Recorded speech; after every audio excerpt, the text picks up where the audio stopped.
Nuevamente, inmediato con todos ustedes.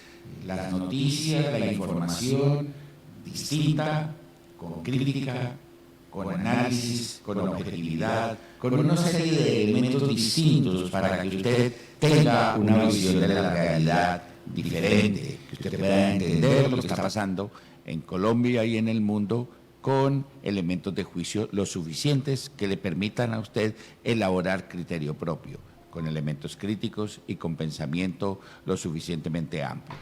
Bienvenidos entonces a Inmediato Walk.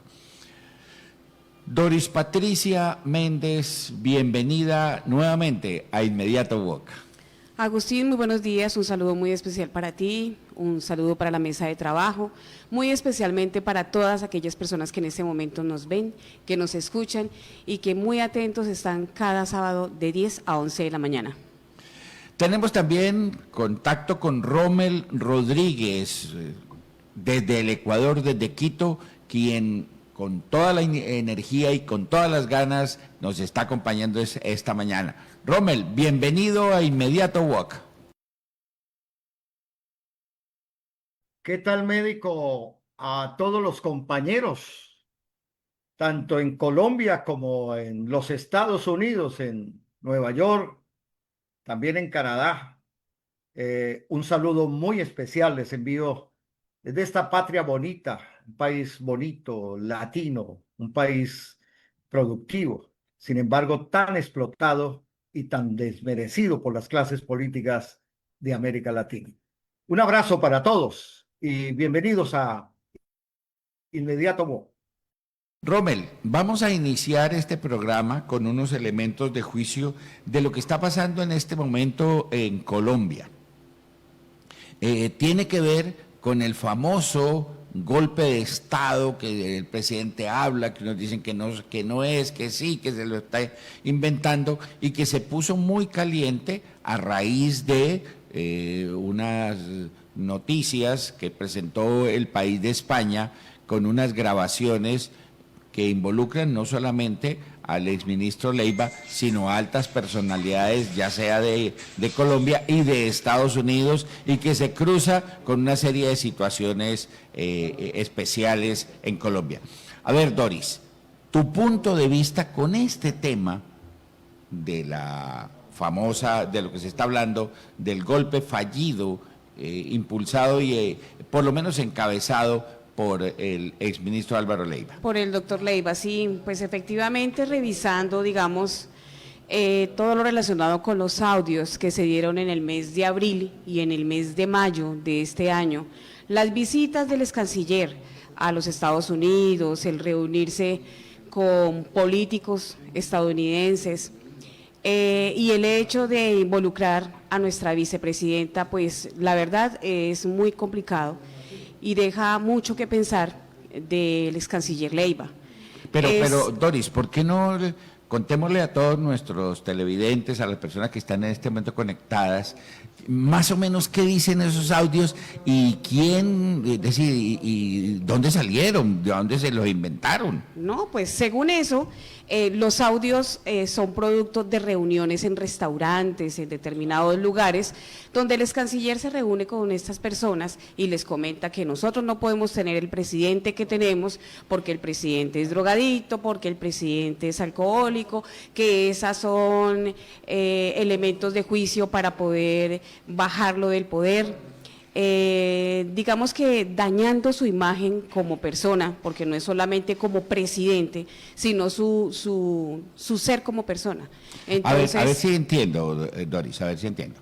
Entonces, esos audios captaron lo que estaba diciendo el exministro Leiva, pero ¿con quién se estaba reuniendo? Es decir, ¿con quién hablaba? Pues sí, dice cosas, pero ¿había personas importantes con las que él hablaba? Pues claro que había personas importantes, entre esos está el señor Rubio. Ah, Marco del Rubio. Del gobierno de Trump.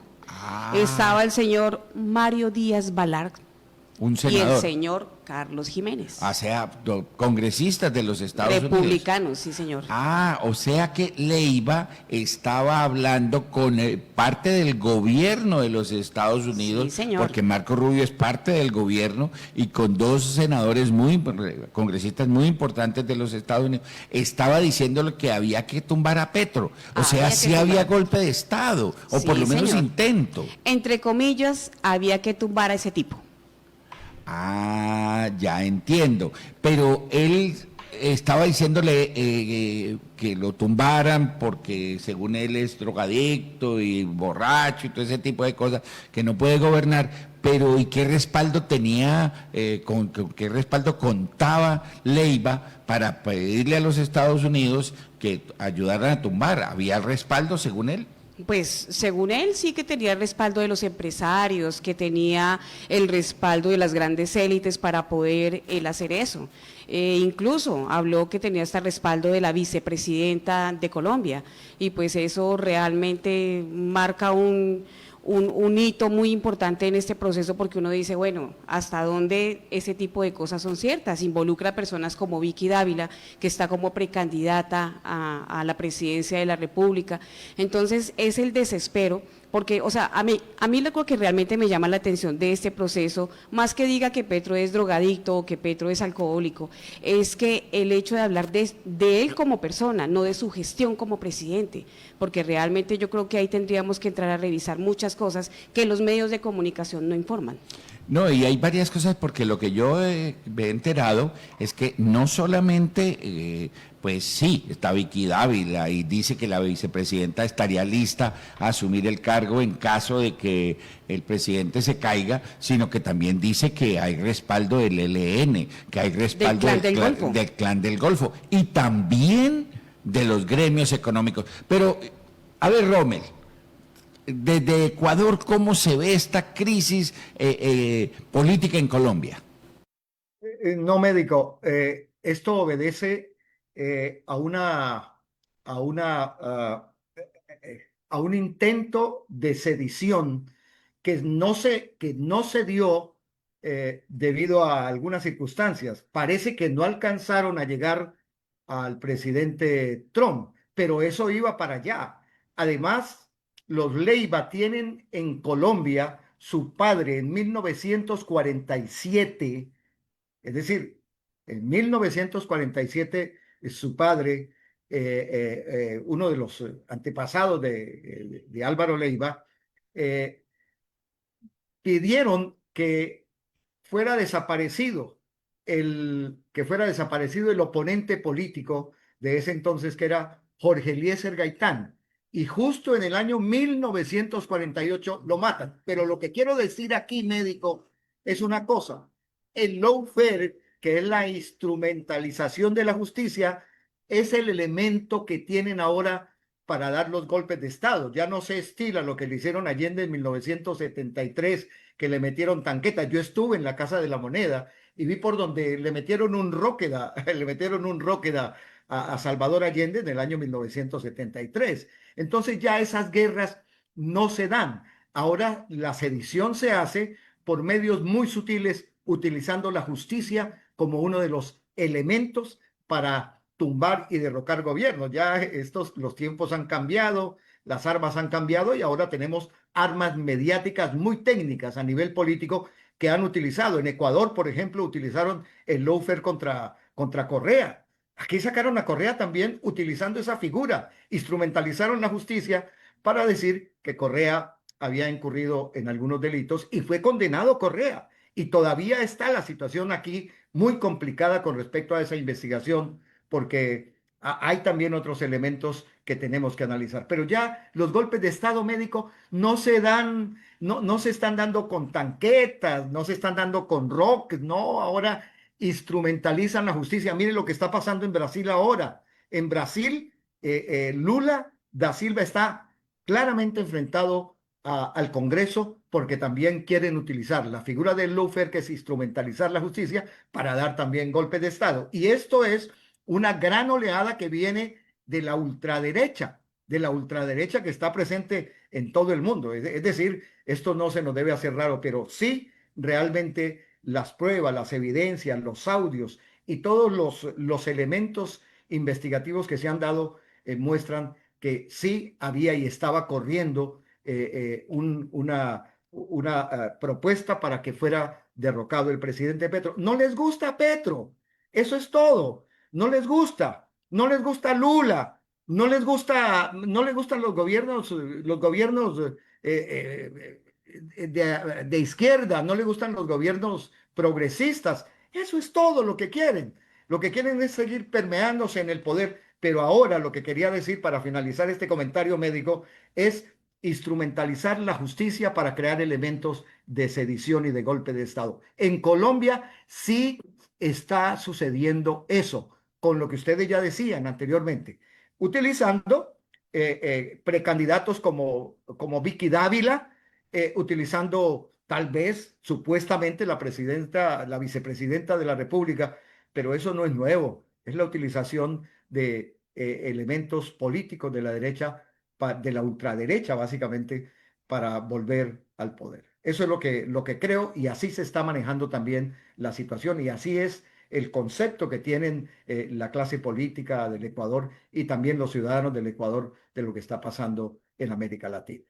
Precisamente, Romer, esto que está usted comentando es lo que se llama golpe blando.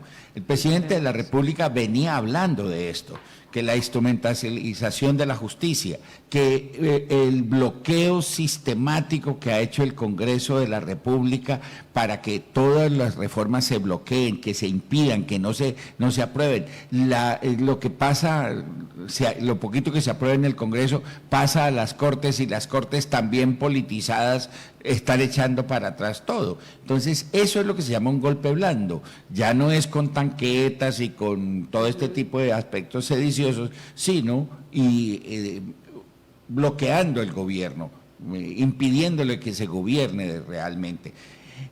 Pero lo simpático es que Petro lo viene diciendo hace tiempo y todo el mundo decía que estaba loco, que eso no era cierto, que eso no funcionaba, y ahora se dan las cosas y funciona. Pero también me llama la atención la respuesta de los Estados Unidos. Después de que don Marco Rubio se reúne con Leiva y está con él y están planeando todo, apenas se descubre esto que se descubrió en España, que el País de España muestra los audios, el periódico lo muestra y le muestra a todo el mundo lo que está ocurriendo, entonces Marco Rubio dice: no, voy a llamar a mi encargado de negocios a consultas, y entonces crea una crisis diplomática. Ya lo decíamos, como el marido que cuando lo pillan ante una situación, entonces patea la puerta para dárselas de bravo.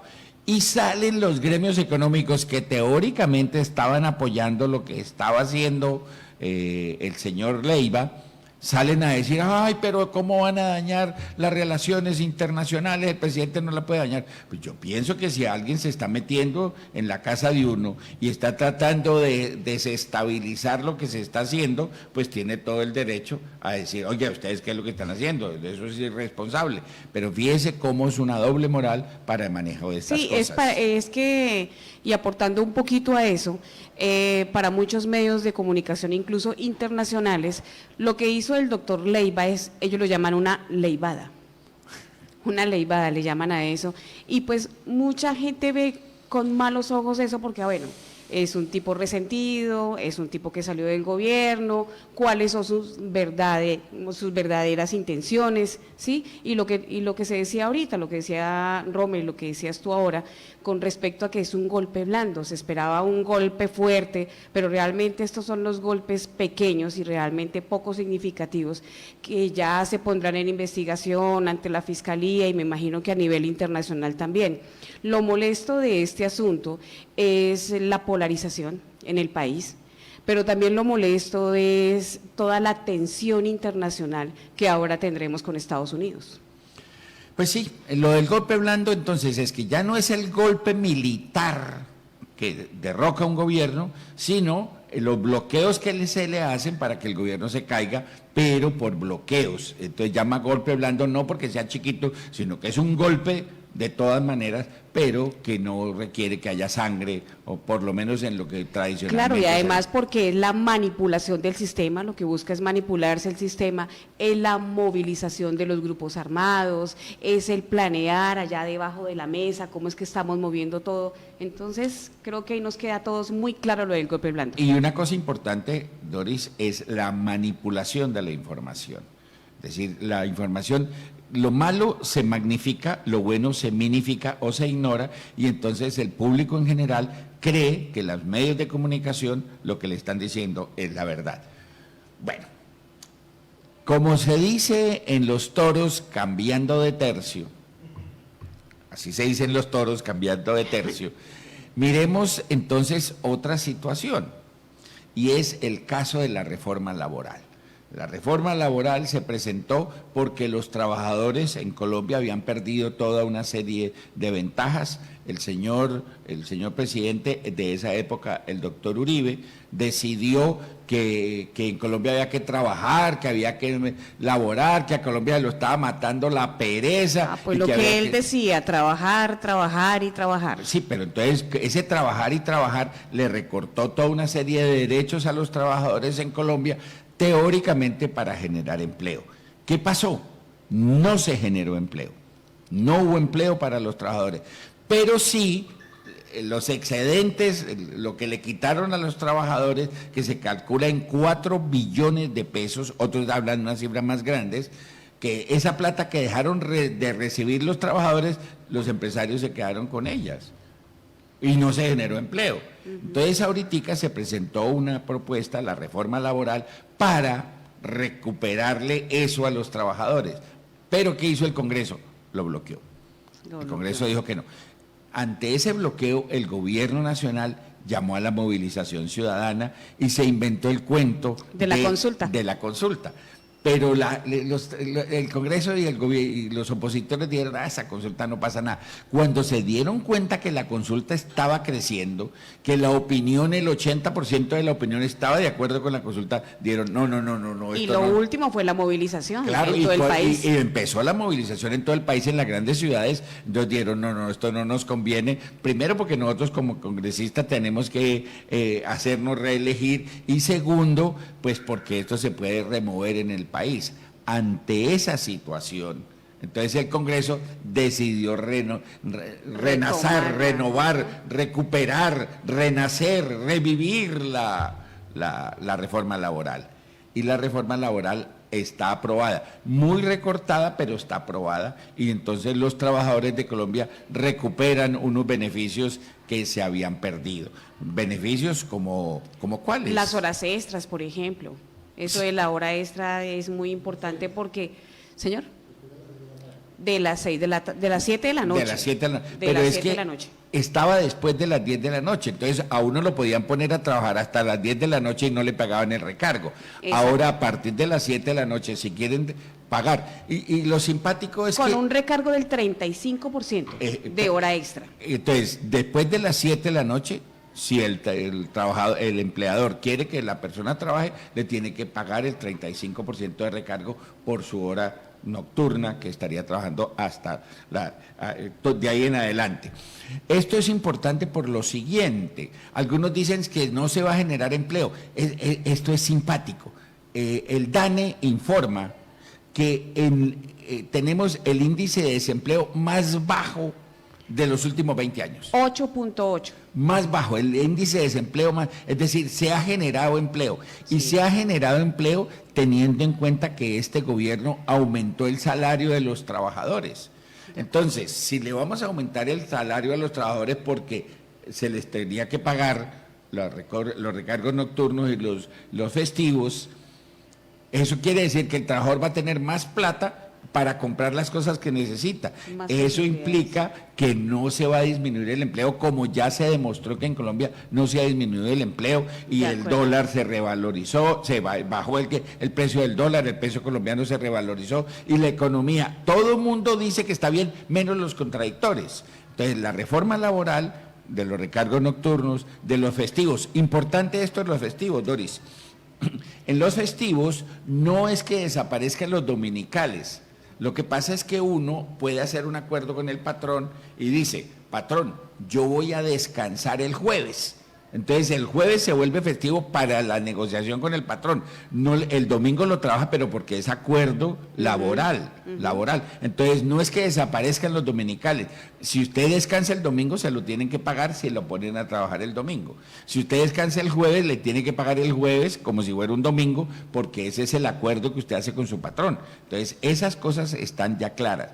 Y lo mismo tiene que ver con los contratos laborales, con los pagos a los estudiantes del SENA, porque yo me acuerdo que yo estuve una vez llevando mi vehículo a una reparación técnico-mecánica y estaban revisándolo y entonces habían un empleado del SENA. Yo le pregunté al tipo, le dije yo, bueno, ¿y usted tiene estudiantes del SENA? Digo, sino que me salen gratis, me trabajan gratis, pues yo los tengo aquí. Yo le decía, pero no, ya eso no se puede hacer. Ahora ya no se puede hacer. Si quiere tener esa mano de obra, tiene que pagarla. Además que deben recibir prestaciones de salud, pensión, primas, normalmente como un trabajador colombiano. Entonces, eso es una de las cosas que se recuperaron. Lo mismo tiene que ver con las madres comunitarias, esas mujeres que atienden niños, que las personas para irse a trabajar le dejan las madres a los niños, listo, y ellas tienen que cuidar 10, 15 niños, pero no les pagan. Entonces ahora le tienen que pagar como cualquier trabajador por ese trabajo, porque es que en Colombia el cuidado nunca se ha tenido en cuenta como trabajo. Ahí estuve leyendo una tesis de una estudiante de una universidad en Bogotá que demuestra que por cada niño que trabaja en la casa, 5 niñas trabajan.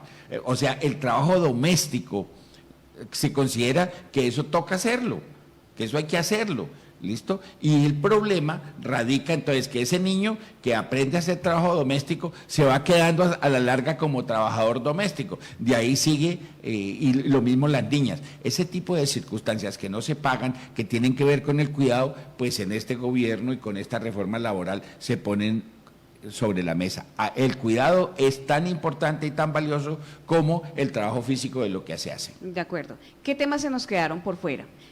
De los temas que se nos quedaron por fuera está el de la licencia menstrual. Ese Sí. fue uno que se quedó por fuera. A ver, algunos no han entendido eso, Doris. Algunos no han entendido. Se sabe, los datos demuestran que 3 millones de mujeres en Colombia, 3 millones de mujeres en edad laboral sufren de endometriosis. ¿Qué diablos quiere decir esa endometriosis? Quiere decir que esas mujeres que por esa enfermedad, cada vez que les viene la menstruación, primero, tienen unas hemorragias impresionantes. Segundo, unos cólicos y unos dolores incapacitantes, unos dolores de cabeza, malestar general incapacitantes. Entonces, esas mujeres necesitan trabajar porque pues, son trabajadoras y durante ese tiempo entonces no les dan permiso para trabajar. Y entonces ese es un causal por los cuales están votando a las mujeres. Se pedía que para esas 3 para millones, esos casos especiales. No Sí, para todas. No es que a la claro. mujer le llegó la menstruación y hoy no voy a trabajar porque tengo la menstruación. No, sí. nada que ver. Es para esos casos especiales que tiene que estar probado, que tiene que tener un estudio científico, académico, que el médico le diga, sí, sufre una endometriosis, para esa tenga un tratamiento especial. Ese programa se cayó. Asimismo, también se cayó el contrato agropecuario y la formalización también del campo. A ver, Doris, miren lo simpático. En Colombia se decidió que no íbamos a tener recursos vía petróleo únicamente, pues seguimos recogiendo dinero con petróleo, pero que íbamos a tener otros Del campo. ingresos. Entonces ahora, el campo es la potencia que está llevando la recuperación económica. En este momento, el campo representa la fuerza más importante del empleo y la recuperación económica. ¿Y del campo quién? El campesino. Y del campo el campesino. Pero entonces uno de los líos es que el trabajo en el campo, allá se pagan trabajo por 12, 15 horas, no hay un contrato laboral, entonces lo que se está buscando es regularizar el campo para que el trabajo sea digno allá, pero eso se cayó, eso todavía no pasó. Sí, otro tema que también se cayó fue la extensión de las licencias de paternidad, porque estaban de 2 semanas y se plantearon de 4 semanas y tampoco. En fue Europa, cuando lo que se llamó inicialmente la Ley María, es que si bien es cierto, la mujer tiene su niño y ella tiene una licencia de maternidad, pues la mujer después del parto queda supremamente lastimada. La mujer después del parto no se puede estar parando a atender a su niño porque está desbaratada, y si ha sido operada, peor. Entonces lo que necesita es que el marido esté allí ayudando a la crianza del niño. En este momento se dan 15 días, pero se está proponiendo que el marido pueda estar allí pago durante un mes para apoyar a su mujer y a su hijo en este proceso. Pero eso no pasó, no se quedó. Pero de todas maneras queda la inquietud de que la ciudadanía entienda que no son ganas de molestar, porque algunos dicen, ¡ay, qué ganas de jorobar! Pues ¿cómo así? Si una mujer recién parida necesita el apoyo inmediato de la persona que la hizo embarazar, que es su marido y que es el papá de la criatura que acaba de tener. Claro. Qué bueno que lo pueda tener a su lado, apoyando y ayudándola. Pero ese tipo de circunstancias no pasaron todavía dentro de la reforma laboral, pero siguen en salmuera porque me parece que es importante. Sí, yo creo que eso seguirá en estudio porque, pues yo creo que ya concluyendo este tema de la reforma laboral, creo que se hizo un buen ejercicio, creo que hay avances, aunque bueno, también hay tensiones dentro del Congreso de la República, pero creo que los avances son interesantes y esperamos a futuro que podamos contar con estos nuevos lineamientos dentro de las reformas. A ver, pero en Ecuador, este mundo laboral es igual, ha mejorado o sigue como en la vieja época esclavista, Rommel. No, no, aquí médico, es un tema neocolonialista. Aquí la explotación del trabajador, aún teniendo unas leyes bien propuestas a nivel internacional como la Organización Internacional del Trabajo, aquí en Ecuador el trabajo es precarizado. Aquí la gente sale a hacer jornadas de 10, 15 horas. Y lo que es más, y lo que es más grave, en el gobierno hay que nombrar, en el gobierno de Correa, se pudo reivindicar a la mujer que trabaja, que viene a trabajar a las casas, y le dieron un seguro, le dieron unas posibilidades laborales. Lo creó el presidente Correa cuando estuvo en el mandato. De ahí uno encuentra una explotación y una precarización del trabajo enorme. Hay jornadas de 15, 16 horas, y como también la población tiene, digamos, la mayoría de la población es indígena en un 70%, entonces evidentemente las leyes no funcionan. Pero la precarización es enorme en el Ecuador. Aquí hay circunstancias en las que te niegan y te hacen trabajar las horas que sean. Es decir, es un modelo neocolonialista. Pero quería decir sobre todo esto, cuáles son los beneficios que incluye los beneficios obligatorios para los trabajadores en Colombia. Aparte de los que ustedes han mencionado, aquí también se ha determinado, se determina en la reforma laboral, que haya un salario mínimo legal. Se limitó el trabajo a unas horas que son 8 horas de trabajo. Y a partir de las 7 de la noche se tienen que pagar ya los extras. También los derechos de los trabajadores tienen que ser vacaciones anuales, vacaciones pagadas, licencia por paternidad, licencia por maternidad, que inclusive en algunos países, diría yo, no sucede esto en Ecuador, no lo tienen las mujeres. Beneficios por enfermedad, fondos de indemnización por despido, seguro de pensión y beneficio a la jubilación y más.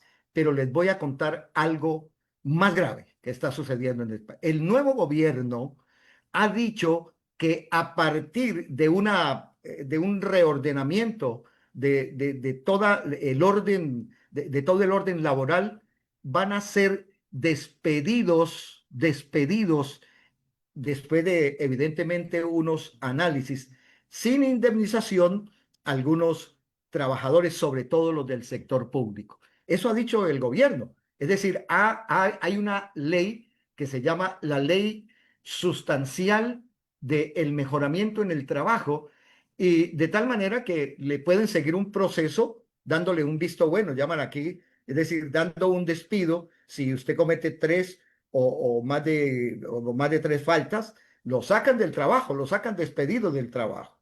Y ahora el gobierno, para angostar el Estado, para achicar el Estado, tiene una norma de ir haciendo un análisis de cuáles son los que sirven, cuáles son los que no sirven, y lo sacan sin ninguna indemnización. Eso es injusto, por eso te digo que estamos, y por eso les digo, amables televidentes e internautas, que aquí la situación es mucho más complicada con las nuevas normativas del nuevo gobierno. Bueno, entonces, antes de continuar, a mí me gustaría invitarlos a una taza de cacao para el alma, para que nos sentamos nuevamente. Alegres, felices, activos.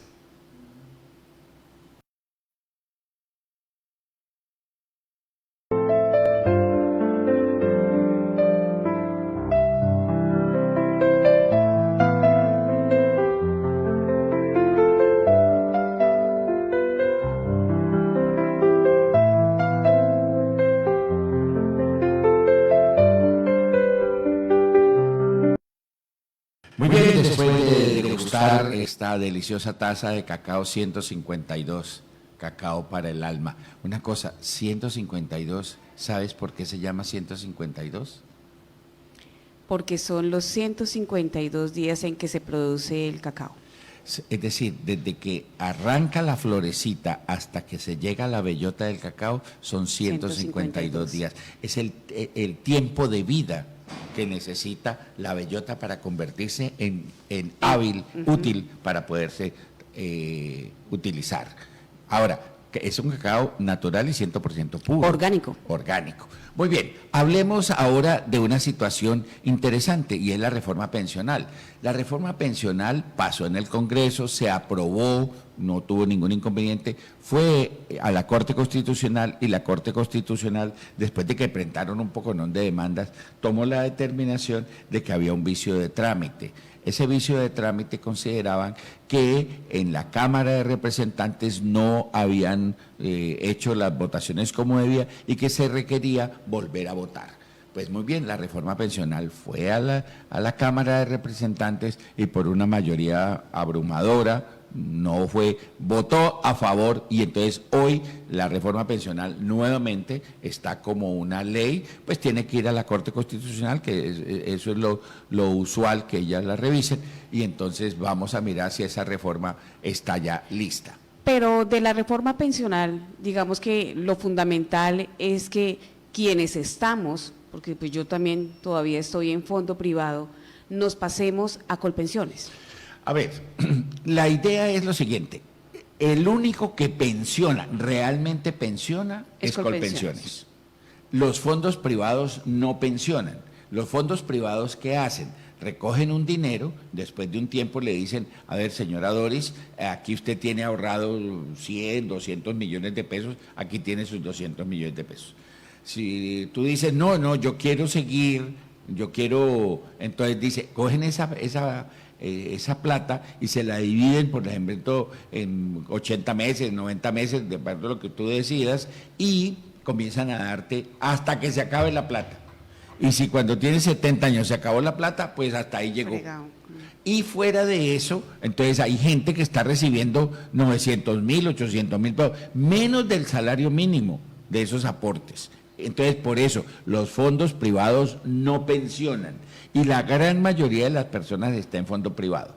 Si las personas se quieren pasar, tienen mayor de 47 años en caso de mujeres, y se quiere pasar al fondo Colpensiones, tiene plazo hasta el 31 de julio de este mes para hacer lo que llama la doble asesoría, es decir, usted habla con su fondo privado, habla con Colpensiones para que poderse pasar.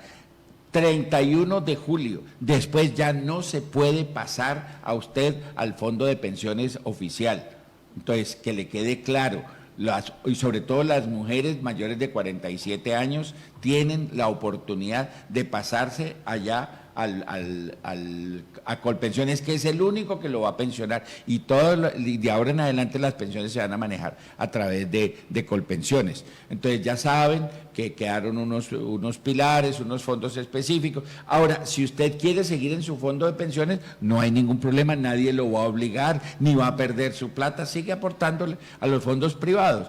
Pero los que quieren, usted dice, no, yo después pido la plata y monto un negocio. Recuerden que yo conozco gente, por ejemplo, de los pensionados de la Caja Agraria, de Adpostal, de Teletolima, de Enertolima, todos esos pensionados. Yo vi gente que se pensionó hace 20 años, 15 años, con 200, 300 millones, y hoy están en la inopia. Hoy el 90% de esos trabajos que tuvieron una gran cantidad de dinero en un momento dado se gastaron, claro, compraron un gran televisor, compraron un carro, compraron un poco, no digo, O invirtieron en negocios que no funcionaban, y hoy están en las condiciones más horribles. Entonces, pensionarse implica que usted va a tener de por vida un aporte económico de acuerdo a lo que usted haya ahorrado. Eso es pensionarse. Entonces, el único que pensiona es Colpensiones. Entonces, hay plazo hasta el 31 de julio para que usted haga los trámites de la doble asesoría y se pueda trasladar. Ahora, si cumple los requisitos, no es que si usted quiere, si no cumple los requisitos, pues no se puede trasladar. Pero si usted cumple los requisitos, se pueda pasar al fondo de Colpensiones. No, pues eso es muy importante que todo lo tengamos en cuenta, porque siempre nos pasa a los colombianos que dejamos todo para último. Entonces yo creo que todavía estamos como muy a tiempo para hacer este tipo de gestiones. Y pues yo quiero aprovechar un momentico que estamos aquí en la mesa de trabajo para hacer una invitación a la gente que se encuentra en la ciudad de Ibagué, a quienes tienen consultas pendientes, por ejemplo, con el tema de Colpensiones, con el tema ICBF, con temas de Defensoría del Pueblo, porque para el día de mañana, Prosperidad Social del Departamento del Tolima, ¿sí?, articulado con Prosperidad Nacional, va a desarrollar mañana una feria de servicios.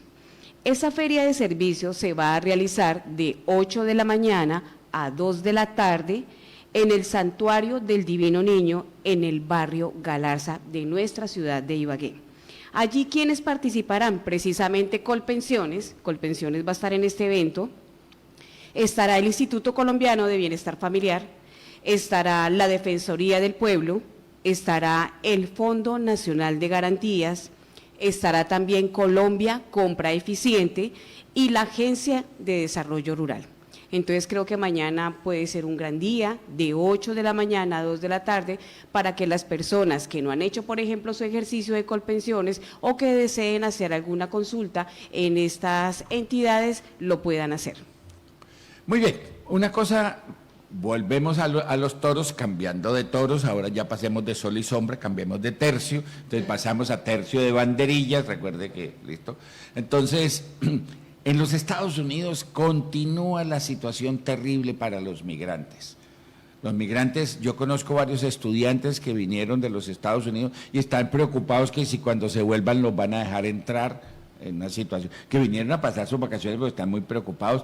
Muchos inmigrantes que están en este momento casi andando por entre las alcantarillas se van a trabajar en unas condiciones muy difíciles porque están muy preocupados con lo que está pasando. En los Estados Unidos ya acaban de inaugurar una cárcel donde van a meter a los migrantes, pero unas cárceles horrorosas, como si el migrante fuera un delincuente. Es decir, el migrante está, y eso está llevando en esa campaña contra los migrantes a que los Estados Unidos hoy tenga una situación económica difícil, una situación económica complicada. Miremos nuevamente con Rommel cómo se ve desde Ecuador esta situación de los migrantes, porque eso es una situación para todos los países latinos y lo que tiene que ver con la crisis económica, porque el caso es que el dólar viene cayendo y los dineros colombianos se vienen creciendo en dinero, en condiciones se vienen apreciando las monedas latinoamericanas, Rommel. Médico, la situación económica de los Estados Unidos es indudablemente absolutamente delicada y crítica. No solamente por el tema de la migración, sino por las leyes que provienen del gobierno del presidente Trump. Inclusive va a llegar un momento en que la justicia norteamericana, en este caso los jueces de los Estados Unidos, van a tener que llamarle la atención al gobierno de Trump por las medidas que ha tomado. Fíjese que él ya ha cedido sus medidas de los aranceles en varios países. Se dio con Canadá, con quienes esta semana ya llegó a un acuerdo y está, como decimos aquí, de a buenas. También con México y con algunos otros países. Pero eso no es todo. Lo que pasa es que en los Estados Unidos, inclusive yo creo que ya Rafael estaba conectándose. Hemos hecho esta mañana la invitación. Seguramente ha tenido un inconveniente. Inclusive el tema de Rafael, y permítame, les comento, la zona donde vive Rafael en Nueva York no tiene energía eléctrica. Hace 20 días no hay energía eléctrica y esto tiene una profunda afectación en la economía de los Estados Unidos y prácticamente de los sectores donde viven los compañeros. Y aparte de eso se suma el tema del clima, pero no solamente el tema de los fenómenos naturales, sino también la situación de represión con que están siendo tratados los migrantes en los Estados Unidos. Igual siguen en la forma, en el sistema de sacarlos encadenados y sacarlos y tratarlos de una manera inhumana que está violando flagrantemente los derechos humanos. Pero aquí hay un tema fundamental. Esa gente que está sacando de los Estados Unidos el presidente Trump es la que hace que la economía se reactive por las labores del campo, etcétera, etcétera. Entonces, está escalando una crisis económica en los Estados Unidos que no sabemos hasta cuándo va a llegar. Los únicos indicadores que tenemos es la baja del dólar permanentemente. Aquí en Ecuador estuvo hasta hace 2 semanas, 3 semanas, en más allá de 4.000. Ahora lo consigues en 3.600, 3.700 pesos un dólar. Pero el grave problema aquí es que se está acabando la mano de obra en los Estados Unidos, están acabando con la economía popular, con el aporte que hacen los migrantes y evidentemente así ningún país resiste, más allá de si tengan muchas reservas económicas. Pero es que no solamente es eso, es que tiene que atender otras guerras, Estados Unidos. Tienen muchos frentes a los cuales atender y aquí está reflejado el tema de la migración que está siendo expulsada de los Estados Unidos cada día con normas nuevas que indudablemente afectan la economía de este país.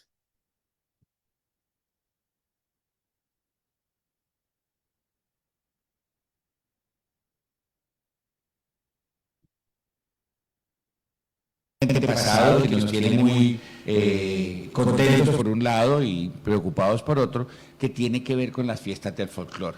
En junio, nosotros aquí en el departamento del Tolima, no solamente en la ciudad de Ibagué, sino en varios municipios, pues se celebran las fiestas del San Juan, que fueron una circunstancia mediante la cual los españoles, cuando se dieron cuenta que pues, los indígenas celebraban las fiestas del día más largo del año, ya, que es el solsticio de verano, entonces decidieron pararse encima de esas celebraciones indígenas y montaron el Día del San Juan y el Día de San Pedro, pues para celebrar unas fiestas religiosas cruzadas, eso es lo que llama el sincretismo, con las fiestas indígenas. Muy bien, pero eso más allá se crearon como una idea de generar paz en medio de un país de violencia y se acaban de terminar las fiestas. ¿Tenemos algunas cifras de los resultados de estas fiestas, Doris? Bueno, pues yo quiero comentarles que sí, obviamente hay cifras, hay datos de las fiestas, tanto del San Juan como del San Pedro, pero importante recalcar el apoyo fundamental gubernamental, tanto del gobierno del departamento como del gobierno municipal. Muchas cosas positivas, la activación de la economía nuestra, visita de turistas, que eso también engrandece nuestro nombre como ciudad musical de Colombia. La ocupación hotelera estuvo en el 100%, Sí, no total. había una habitación. No. O sea, Ya el que quisiera vino mucha llegar a gente. Ibagué o tendría amigos o familiares o alguna cosa, porque ya la gente no cabía en nuestra ciudad de Euterpe. Realmente muy valioso la participación de más de 1.500 artistas.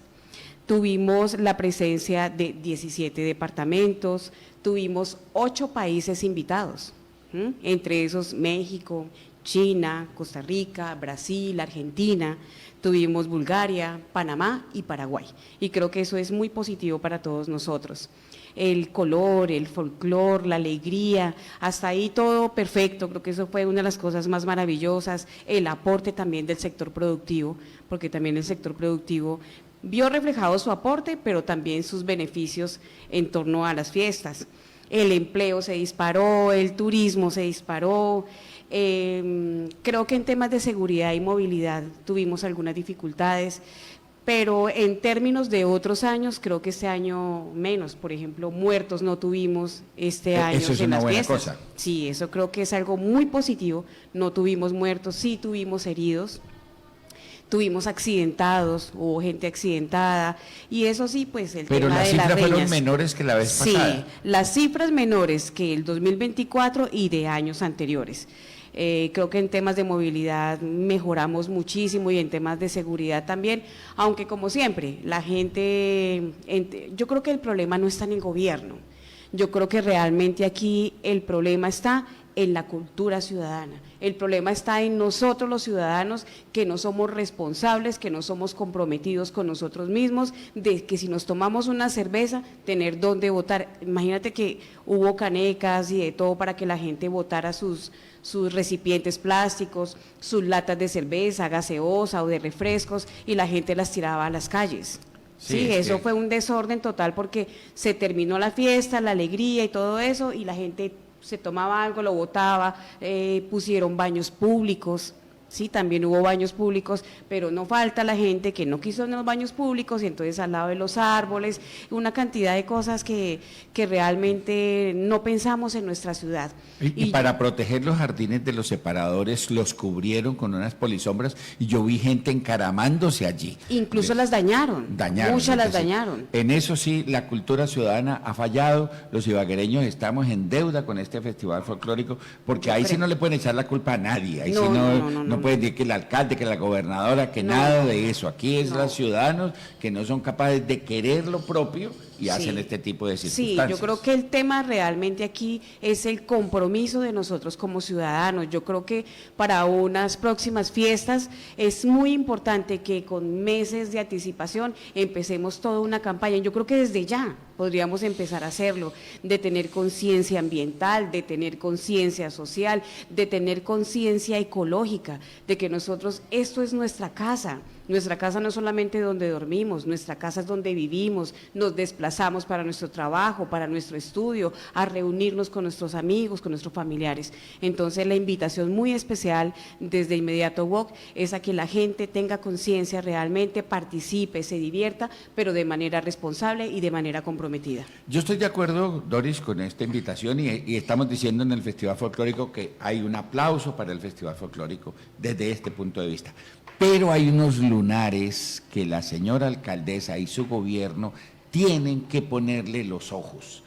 Es una vergüenza, pero una vergüenza supina, grandísima, como está el Coliseo de Ferias. El Terrible, Coliseo de sí. Ferias en un abandono horrible, total, y eso es responsabilidad del municipio. Ahí no le pueden decir que es del gobierno nacional, ni que es absolutamente nadie. Es el municipio el que tiene que ponerle la mano al Coliseo de Ferias, en un abandono horrible, total. Mire, la mayoría de la gente cuando había en las ferias se dijo que era una feria agropecuaria, industrial y ganadera. ¿Dónde estuvieron el ganado? No era sino vacas. Y listo, sí, bonito, Y unos muy toros muy bonitas, sí, bonitos. pero- Nadie está diciendo. ¿Y los caballos? ¿Y dónde están las especies menores? La mayoría de los niños lo llevan allá porque teóricamente deberían haber conejos y todas unas especies menores. Ni una. absolutamente ni una. No. Lo único que había era algunos artesanos, está bien, habían algunos artesanos del café, muy interesante eso, pero en términos de lo que debería tener es un abandono total del recinto y que eso da pena. Y otras cosas, ¿qué pasó con la concha acústica? Algunos decían, sí, pero es que el contrato, pero es que la alcaldesa ya va para 2 años de estar allí y esa concha acústica desde antes está completamente olvidada. Necesitamos una concha acústica arreglada con todas las condiciones como nos lo merecemos y que le pongan un poquitico de ojos a la plazoleta Santa Librada. Terrible Qué también. vergüenza como está esa plazoleta. Ahí tenemos una escultura muy bonita de una indígena, de una obra cacica. del maestro Saldaña, completamente tapada por un poconón de parasoles y un poconón de borrachos ahí sentados tomando trago alrededor. Yo sí creo que la cacica de Ulima necesita respeto y que es un sitio público que la alcaldesa y todo su gobierno tienen que ponerle cuidado. Eso es Alcaldesa, la invitamos a que gobierne, a que usted se amarre los pantalones donde los tenga que amarrar y gobierne y que le ponga inversiones a esto, que es muy importante que los turistas que vengan el año entrante encuentran a Ibagué en unas mejores condiciones. No, claro, además porque es que ese es nuestro patrimonio, independientemente que sea declarado a nivel nacional patrimonio cultural y eso, creo que es nuestro patrimonio, es nuestra historia, lo que estamos contando a través de nuestras expresiones artísticas. Entonces yo creo que es verdad que tenemos que cuidar nuestra concha acústica, ponerle el ojo a eso, pero yo creo que ya hay avances en cuanto a lo de la concha acústica, porque creo que el concejal Zambrano ha venido adelantando gestiones frente a eso y creo que la semana anterior la alcaldesa también habló del tema, de que ya se estaban organizando las actividades y los contratos para poder avanzar en términos de arreglar la concha acústica. Entonces, pues realmente para nosotros es una invitación, señora alcaldesa, y para quienes nos escuchan, de que nosotros como ciudadanos estemos muy al frente, haciendo veeduría, estemos muy al frente, haciendo control de nuestra ciudad.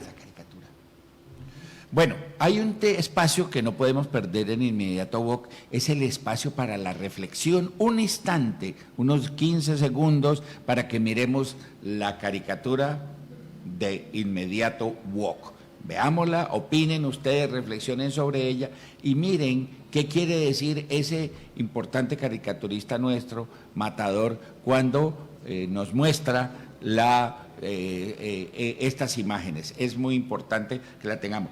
Pero mientras tenemos la imagen, hablemos de una cosa importante. Miren esta, ahí tienen la caricatura, ¿ya? Que tiene que ver con lo que estábamos hablando. Entonces, mírenla ustedes, piensen, reflexionen. Matador es el que construye este espacio para que todos tengan oportunidad.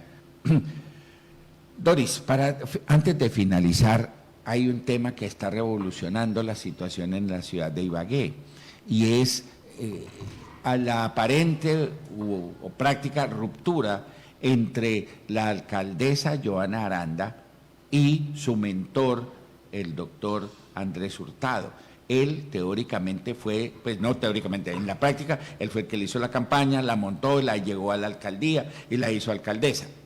Ellos habían venido trabajando en grupo, en llave, pero ahorita se una ruptura y esa ruptura está llevando a que están limpiando a todos los hurtadistas de la alcaldía, del IVAL, funcionarios lo están mirando, pero esto genera unas nuevas situaciones, es decir, una independencia de la alcaldesa que la puede permitir gobernar ahora sin todo este tipo de circunstancias, pero también un poquitico el abandono de una mano que le puede ayudar y le puede colaborar. Sí, perfecto. Yo creo que en estos días ha sonado mucho ese tema de la doctora Joana Aranda y del exalcalde Andrés Hurtado.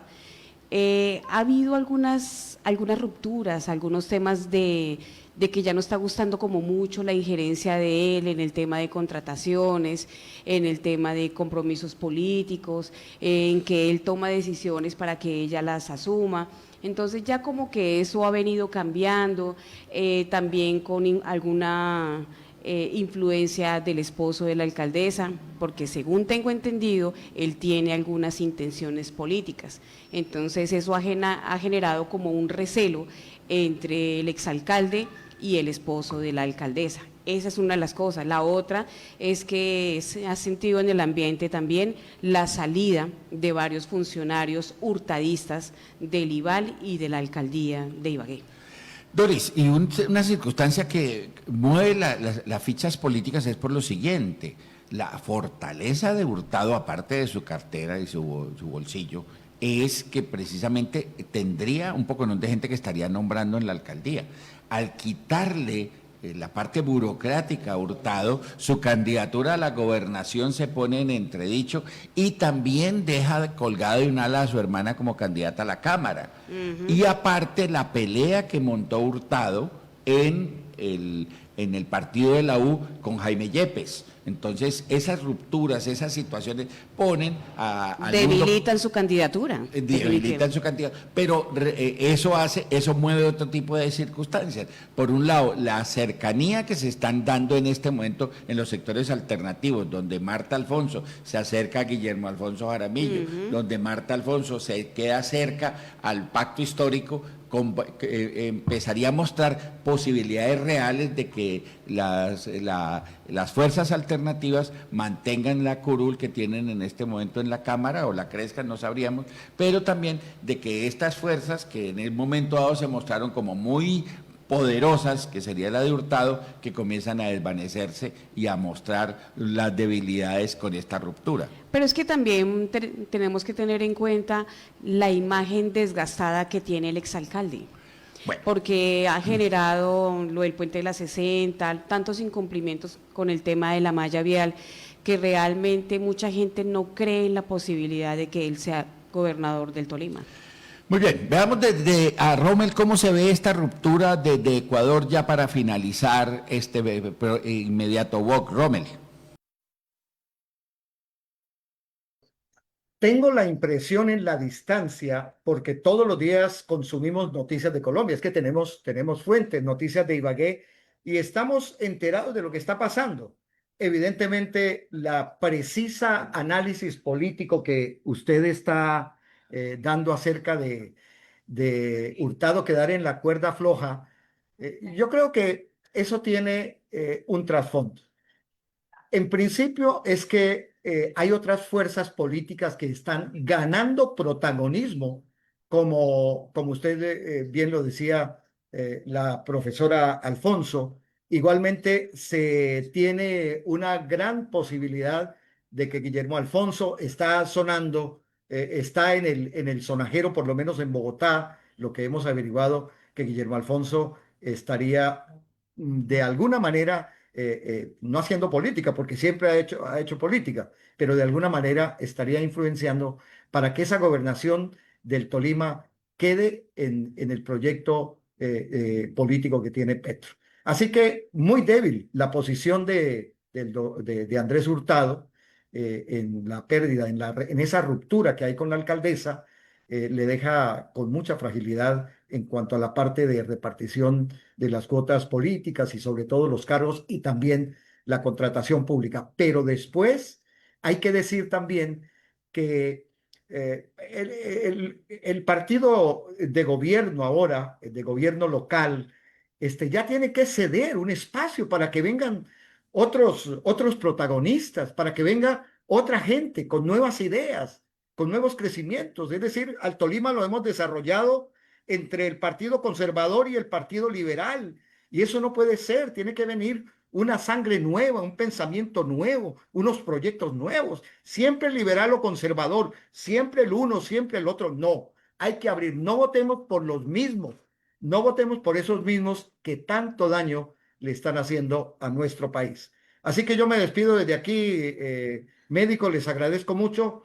Me parece que hemos hecho una muy buena emisión, felicitando al canal, la estación, por el magnífico trabajo, y a nuestro querido Robert Rojas, quien es nuestro máximo líder allí, el trabajo que hicieron en las fiestas que acaban recién de suceder en Ibagué. Un abrazo para todos me despido desde este lindo Ecuador que todavía sigue golpeado por las inclemencias y por las injusticias de los gobiernos que no funcionan de ninguna manera. Bueno, muy bien, Robel, un saludo muy especial para ti, que tengas un excelente fin de semana. Igualmente, nosotros aquí despedimos nuestro programa en el día de hoy, en este hermoso sábado, que invitamos especialmente a todas las personas a que sean felices, a que vivan tranquilos, a que analicen, a que reflexionen siempre en cada cosa. Entonces, Agustín, te cedo la palabra para que puedas despedir el programa. Llegamos al final de Inmediato Walk. Como siempre, un abrazo para todos, para todas, que reciban ese cariño, esa alegría que siempre tenemos agolpada para entregarles a todos ustedes y que tengan un feliz fin de semana. Nos estaremos encontrando dentro de 8 días aquí en Inmediato Walk para todos ustedes.